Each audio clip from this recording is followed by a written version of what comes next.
Ku lutikko Lubaga omubiri gwe yali Ssaabasumba w'essaza ly'Embalala Paul Bakyenga gutuusiddwa aba A+ ne guteekebwa ku wankaaki wa lutikko gye bagukubiddeko eriiso evvannyuma.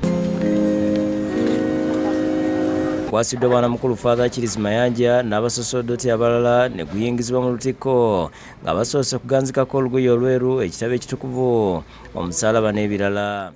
Which nourishes our souls. When we read the word of God, Ssaabasumba essaza ekkulu erya Kampala Paul Smogere yakulembeddemu ekitambiro kya mmisa. you knew me, Lord, before I was born. For over 50 years, he has served as a priest at the altar of the Lord, offering the holy sacrifice of Mass. Yeebazza Katonda olw'obulamu bw'awadde Bakyenga n'asaba abakungubazi okweteekateeka obulungi. I have finished the race. I have kept the faith.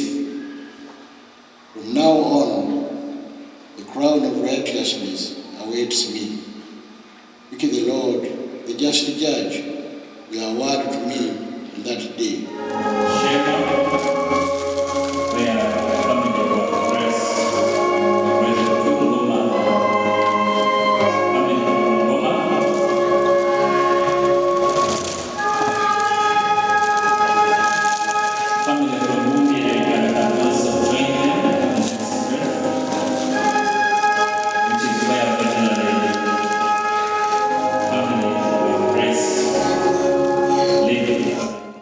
Download the app on App Store or Google Play Store now. Vision Digital Experience, the future of media.